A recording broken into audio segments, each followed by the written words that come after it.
Hello everyone, मेरा नाम है निरंजन सिंह और मैं आज आपके लिए लेकर आया हूँ सर्विंग की क्वेश्चन सीरीज जिसमें ये आपका पार्ट 5 है।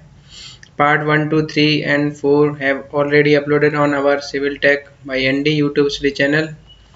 तो आपको जो भी सब्जेक्ट के क्वेश्चन आपको विजिट करने हैं, आप चैनल की प्लेलिस्ट में जाइए। वहाँ से सब्जेक्ट की प्लेलिस्ट में जब आप जाएंगे तो आपको सारे क्वेश्चन 100+ सीरीज की अवेलेबल रहेगी हमारे civil tech by ND YouTube study channel पर। और हमारे चैनल को ज़्यादा से ज़्यादा शेयर कीजिए लोगों में, जिससे हमें आपका मोटिवेशन मिल सके और आगे आने वाली सीरीज़ को हम कंटिन्यू बनाए रखें। ये जो सीरीज़ है बेसिकली जो भी आने वाले एग्ज़ाम है आपके या राजस्थान जेई हुआ, एसएससी जेई हुआ, यूपी पीसीएल जेई हुआ, एई हुआ, उन सभी में काफ़ी हेल्पफुल होने वाली है। तो हमारे साथ बने रहिए सिविल टेक बाय एनडी पर और ज़्यादा से ज़्यादा लोगों में इस वीडियो को शेयर कीजिए, जिससे आपके जो भी सहपाठी हैं, फ्रेंड्स हैं, उनको इस वीडियो का लाभ मिल सके और हम इसी तरह इस पर मेहनत करते रहें। तो चलिए आज की सीरीज़ को स्टार्ट करते हैं। आज का पहला क्वेश्चन है आपका, the rise and fall method for obtaining the reduce level of points provides इस चेक ऑन। यानी कि जो हमारा राइज एंड फॉल मेथड होता है उसमें हम जो चेक प्रोवाइड करते हैं, यानी चेक अप्लाई करते हैं, वो किस पे करते हैं, फोर साइड पर करते हैं या बैक साइड पर करते हैं या इंटरमीडिएट साइड पर करते हैं या ऑल ऑफ द अबव। तो जो basically rise and fall method में जो हम चेक अप्लाई करते हैं वो आपका बैक साइड, फोर साइड और इंटरमीडिएट साइड, तीनों साइड पे हम क्या करते हैं, चेक अप्लाई करते हैं। सो ऑप्शन डी आपका इसके अकॉर्डिंग करेक्ट हो जाएगा, ऑल दी अबव। यानी सारे पॉइंट्स पे आपको चेक अप्लाई करना पड़ता है to check the accuracy of measurement. तो फोर साइड हुआ, बैक साइड हुआ, इंटरमीडिएट साइड हुआ, तीनों साइड्स पे आपको चेक अप्लाई करना पड़ेगा। नेक्स्ट क्वेश्चन है आपका, which of the following characteristics of contours. यानी कंटूर्स में आपके जो कैरेक्टरिस्टिक दिए गए हैं उनमें से आपको बताना है कौन सा आपका सही है। फर्स्ट है आपका, uniform slope is indicated when contours lines are uniformly spaced. ये भी आपका सही है। अगर आपके जो कंटूर लाइंस के बीच में एक यूनिफॉर्म स्लोप आपका है, यूनिफॉर्मली स्पेस्ड है, यानी यूनिफॉर्मली स्पेस्ड अगर होंगे तो एक यूनिफॉर्म स्लोप बनेगा आपका। तो ऑप्शन ए भी आपका करेक्ट है। Contour line can not end anywhere but can close on themself. यानी कि कंटूर लाइन एक दूसरे को क्रॉस नहीं करेंगी और जो कंटूर लाइन्स है वो आपकी एक क्लोज ऑन देमसेल्फ, यानी जहाँ से स्टार्ट होंगे उसी पे आके आपकी एंड हो जाएंगी। ये आपके सही है, ऑप्शन बी आपका करेक्ट है। A set of closed contour indicates a depression or a summit according to the lower or higher values being respectively inward। ये भी आपका करेक्ट है। अगर जो कंटूर्स हैं अगर उनमें डिप्रेशन है तो डिप्रेशन में क्या होगा, जो वैल्यूज है, जो वैल्यूज आपकी बाहर से अंदर की अगर आपकी घट रही है तो उसमें डिप्रेशन या उसको वैली बोलते हैं। अगर कंटूर्स लाइंस में क्या हो रहा है, अंदर से बाहर की तरफ वैल्यू आपकी, बाहर से अंदर की तरफ आपकी वैल्यू बढ़ रही है। सपोज ये 70 हो गया, ये 80 हो गया, ये 19 हो गया और इसके अंदर 100 हो जाए सपोज, तो इससे क्या होगा, वैल्यू इंक्रीज हो रही है अंदर की तरफ। तो इस केस में जो आपका होता है वो आपका सबमिट केस होता है या हिल केस उसको बोल सकते हैं। तो इसके अकॉर्डिंग सारे ऑप्शन आपके सही हो जाएंगे। All the above is the correct answer for this question.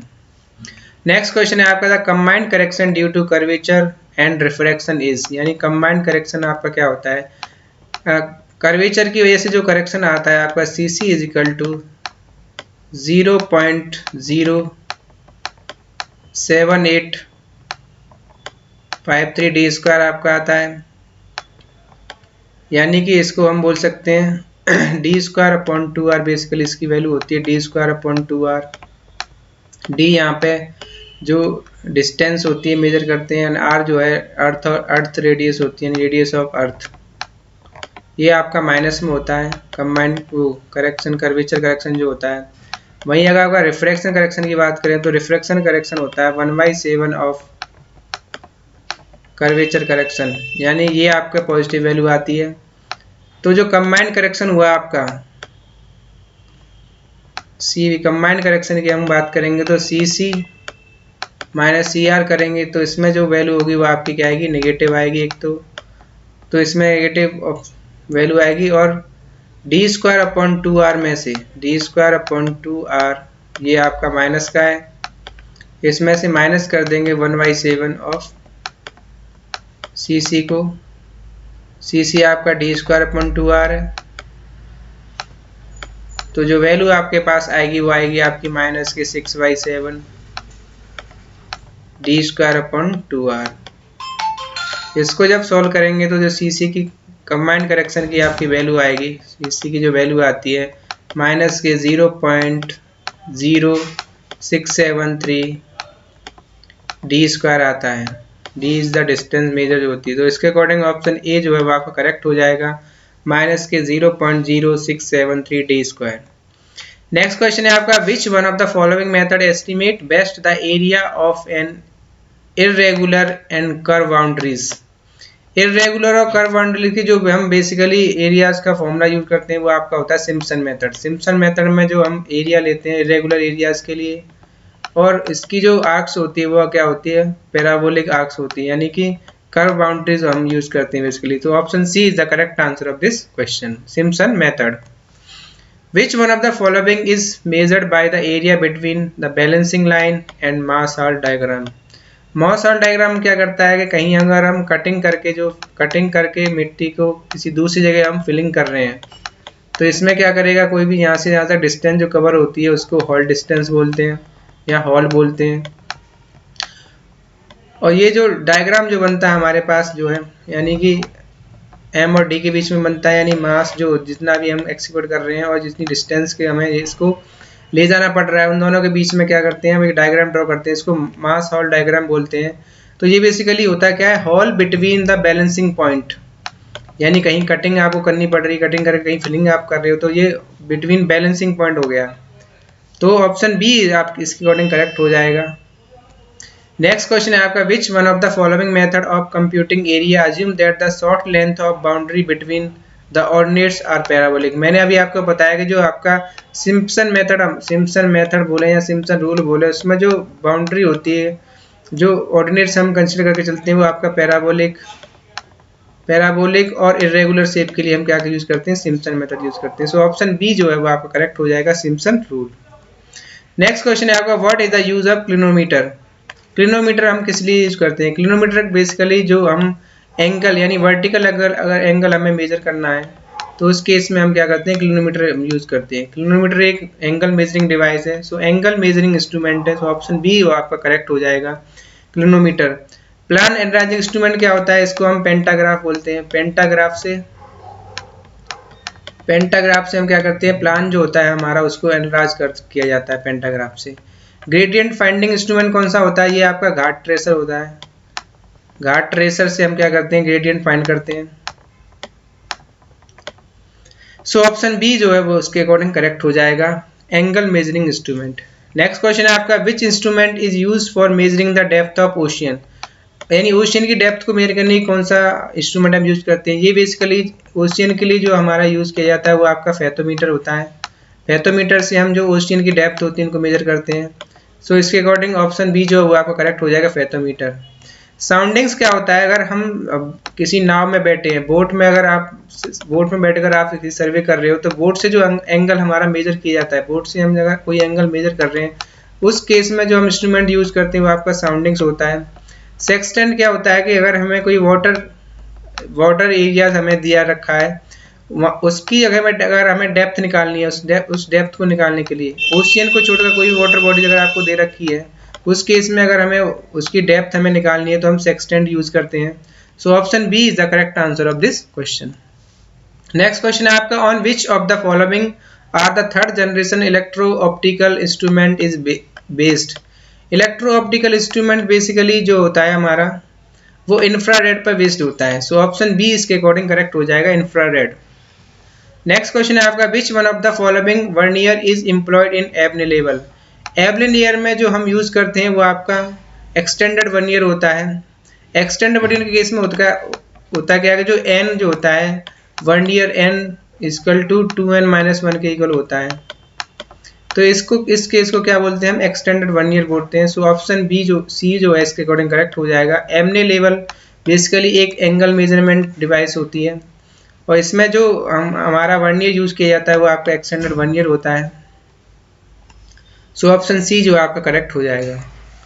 Next question है आपका the minimum number of satellites required from which signal can be recorded to enable global positioning system receiver to determine latitude, longitude and altitude।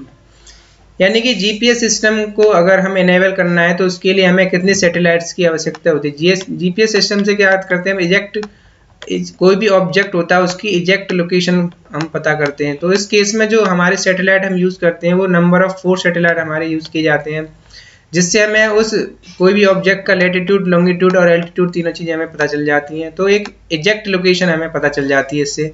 तो number of satellite जो use किए जाते हैं वो 4 होते हैं। तो option A is the correct answer of this question. Next question है आपका which of the following survey is required in observation of stars. यानी स्टार्स का ऑब्जर्वेशन करने के लिए कौन सी सर्वे की जाती है। तो इस केस में जो सर्वे हम यूज़ करते हैं वो एस्ट्रोनॉमिकल सर्वे होती है। सो ऑप्शन डी जो है इसके अकॉर्डिंग करेक्ट हो जाएगा। Astronomical survey is required to observe the stars. यानी तारों का अगर हमें ऑब्जर्वेशन करना है, स्टार्स का ऑब्जर्वेशन करना है, तो उस केस में जो हम सर्वे करेंगे वो आपकी एस्ट्रोनॉमिकल सर्वे होती है। कैडेस्ट्रल सर्वे क्या होती है, अगर हमें किसी सिटी का सर्वे करना है, यानी किसी प्रॉपर्टी या हाउस की अगर बाउंड्रीज और उस प्रॉपर्टी लाइन को जब हम सर्वे करते हैं तो उस केस को हम कैडेस्ट्रल सर्वे बोलते हैं। कैडेस्ट्रल सर्वे को सिटी सर्वे या लैंड सर्वे भी इसको हम बोलते हैं। एरियल सर्वे में क्या करना है कि जब हमें मान लो फॉरेस्ट वगैरह का अगर हमें सर्वे करना है तो उसके इसमें एरियल फोटोग्राफी से हम क्या करते हैं, एरियल सर्वे करते हैं। तो इसमें बेसिकली हम क्या करते हैं, डिफरेंट एक्सपोजर पर हम फोटोज कैप्चर करते हैं और उन फोटोज को जब हम मिक्स कर देते हैं, फोटोग्राफी करते हैं, उससे मैप जगह बनाते हैं, उसको मोजेक्स बोलते हैं। तो इसके अकॉर्डिंग ऑप्शन डी जो है वो आपका करेक्ट हो जाएगा, एस्ट्रोनॉमिकल सर्वे। नेक्स्ट क्वेश्चन है आपका the relationship between air base, photographic base, flying height and focal length F of lens in a vertical photograph is given by. यानी कि ये आपका एयर फोटोग्राफी का केस है। एरियल फोटोग्राफी में हम करते क्या है कि अगर एक एयर बेस होता है, यानी कि ग्राउंड पे कोई भी बेस हम बना लेते हैं और ड्यूरिंग द एरियल फोटोग्राफी उससे फ्लाइंग हाइट, यानी कि जहाँ भी हमारा एयरक्राफ्ट वगैरह हम यूज़ कर रहे हैं, जहाँ से हम फोटोग्राफी यूज़ कर रहे हैं, उसकी जो हाइट होगी वो आपकी कैपिटल एच में मेजर करते हैं। और यहाँ से क्या करते हैं, कोई ऑब्जेक्ट को जिसकी हमें पोजीशन निकालनी है उसकी हाइट को स्मॉल बी से डिनोट करते हैं, स्मॉल एस से डिनोट करते हैं। तो ये जो केस आपका निकल के आता है, एयर बेस की जो वैल्यू होती है बेसिकली वो आपकी B into capital H upon F होती है। तो इसके अकॉर्डिंग ऑप्शन ए जो है वो आपका करेक्ट हो जाता है। बी इज इक्वल टू, यानी एयर बेस जो होगा आपका उसकी वैल्यू जो होती है photographic base into flying height upon focal length, F हमारी फोकल लेंथ है किसी लेंस की। सो ऑप्शन ए जो है आपका करेक्ट हो जाएगा। नेक्स्ट क्वेश्चन है आपका which of the following can be use as a map substitute. यानी मैप सब्स्टिट्यूट के तौर पर हम किस चीज़ को बेसिकली यूज कर सकते हैं। फर्स्ट है आपका टेरेस्ट्रियल फोटोग्राफ को, या ऑप्शन बी है आपका वर्टिकल एरियल फोटोग्राफ को, या ऑप्शन सी है आपका ऑब्लिक एरियल फोटोग्राफ को, या ऑप्शन डी है आपका वर्टिकल एरियल फोटो मोजेक को। यानी कि मैप सब्स्टिट्यूट के तौर पर हम क्या करते हैं, जो हमारा वर्टिकल एयर फोटो हम जो लेते हैं, यानी एरियल फोटोग्राफी में जो हमारे फोटोज हम कैप्चर करते हैं किसी एक्सपोजर से, तो उनको क्या करते हैं हम एज अ मैप सब्स्टिट्यूट के तौर पर ले लेते हैं। तो ऑप्शन डी जो आपका करेक्ट हो जाएगा, vertical aerial photo mosaics. Next question है आपका which one of the following is not strictly a method of remote sensing. यानी रिमोट सेंसिंग में इनमें से कौन सा मेथड यूज नहीं होता है। पहला आपका अर्थ रिसोर्स सैटेलाइट, या ऑप्शन बी आपका स्टीरियोस्कोपी, या ऑप्शन सी आपका माइक्रोवेव सेंसिंग, या ऑप्शन डी आपका thermal and multi spectral scanning.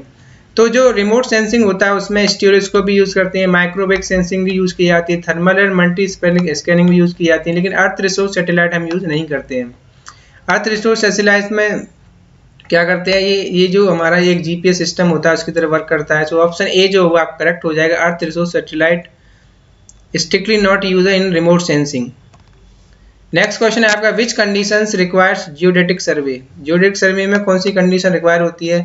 First है आपका वर्टिकल कर्व रेंजिंग, या ऑप्शन बी है आपका सर्वे ऑफ कंट्री, या ऑप्शन सी आपका हॉरिजॉन्टल कर्व रेंजिंग, या ऑप्शन डी आपका रिकरेंस सर्वे। जियोडेटिक सर्वे में हम करते क्या है कि जो अर्थ की सरफेस होती है उसको कंसीडर करते हैं, यानी अगर जियोडेटिक सर्वे आप परफॉर्म कर रहे हो तो उसमें जो अर्थ की सरफेस होती है उसको कंसीडर करके चलना पड़ता है आपको। तो और जियोडेटिक सर्वे बेसिकली क्या है, लार्ज एरियाज के लिए यूज़ की जाती है, यानी कहीं आपको लार्ज एरियाज यूज़ करना है, उसकी अगर आपको सर्विंग करनी है किसी लार्ज एरियाज की, किसी कंट्रीज़ की, तो उसके लिए हम क्या करते हैं, जियोडेटिक सर्वे का यूज़ करते हैं।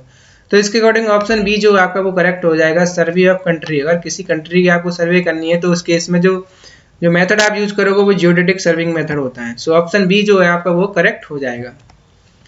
अगला क्वेश्चन है आपका, the difference between the apparent solar time and mean solar time is known as, यानी अपरेंट सोलर टाइम और मीन सोलर टाइम का जो डिफरेंस होता है उसको क्या बोलते हैं। तो अपरेंट सोलर टाइम बेसिकली होता है क्या है, जो सन का जो एक्चुअल मूवमेंट होता है, एक मूवमेंट तो हम क्या करते हैं, जो लोकल वॉच होती हैं, लोकल उनकी वजह से हम उसका रिवॉल्यूशन देखते हैं। एक जो एक्चुअल रिवॉल्यूशन होता है सन का, एक्चुअल रिवॉल्यूशन, और जो लोकल रिवॉल्यूशन, यानी अगर लोकल जो वॉच होती है उनकी वजह से जो रिवॉल्यूशन देखते हैं, उन दोनों का डिफरेंस जो होता है वो आपका इक्वेशन ऑफ टाइम बोलते हैं उसको। सो ऑप्शन बी जो है वो आपका करेक्ट हो जाएगा। यानी मीन सोलर टाइम आपका क्या हो गया, जो हम लोकल वॉच वगैरह की वजह से जो हम जो सन का रिवॉल्यूशन है उसको चेक करते हैं, और एक एक्चुअल रिवॉल्यूशन होता है सन का, उसको हम क्या बोलते हैं, अपरेंट सोलर टाइम, और इन दोनों के जो डिफरेंस होता है उसको इक्वेशन ऑफ टाइम बोलते हैं। सो ऑप्शन बी जो है आपका करेक्ट हो जाएगा, equation of time. Next question है आपका, when capital H is the height of light, R is the appropriate radial measures and d is the relief distance, the vertical height of an object appearing on an aerial photography is, यानी vertical heights किसी object की पूछी गई है, इसको हम small S से note करते हैं, और जो फ्लाइंग आर्ट होती है उसको कैपिटल एस से नोट करते हैं, और रिलीफ डिस्प्लेसमेंट को हम स्मॉल डी से नोट करते हैं, और आर जो होता है रेडियल मेजर्स होती है, फोटोग्राफ से हम लेते हैं। इन दोनों के बीच में जो रेडियल डिस्प्लेसमेंट जो होता है आपका D equal to small H to capital R upon capital H होता है। तो यहाँ से वर्टिकल हाइट ऑफ ऑब्जेक्ट आपसे पूछा गया है, vertical height of object small H होती है, तो स्मॉल एच की जो वैल्यू होगी आपकी D into capital H upon R हो जाएगा। तो इसके अकॉर्डिंग ऑप्शन बी जो होगा आपका करेक्ट होगा, D into H upon capital R. D आपका रिलीफ डिस्प्लेसमेंट की जो वैल्यू होती है small H into capital R upon capital H होती है।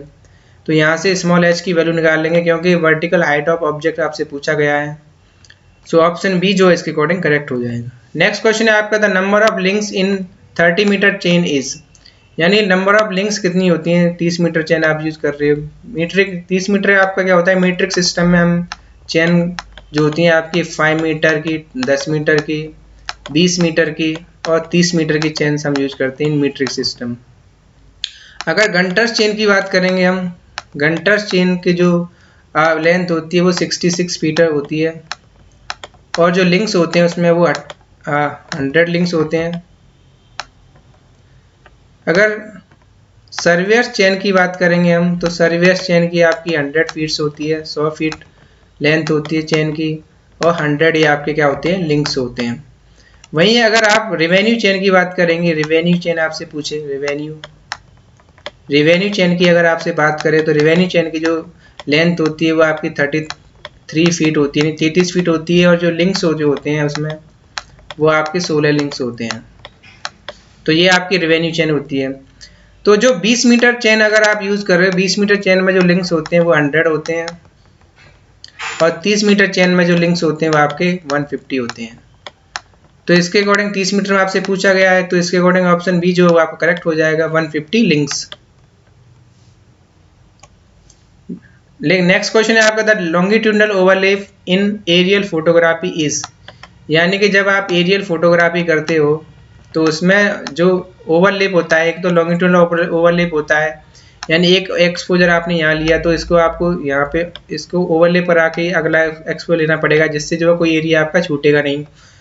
इससे नेक्स्ट आपको एक्सपोजर लेना है तो इसको थोड़ा ओवरलैप करना पड़ेगा, और नेक्स्ट एक्सपोजर में ओवरलैप, इस तरह से आप क्या करते हो, एरियल फोटोग्राफी करते हो।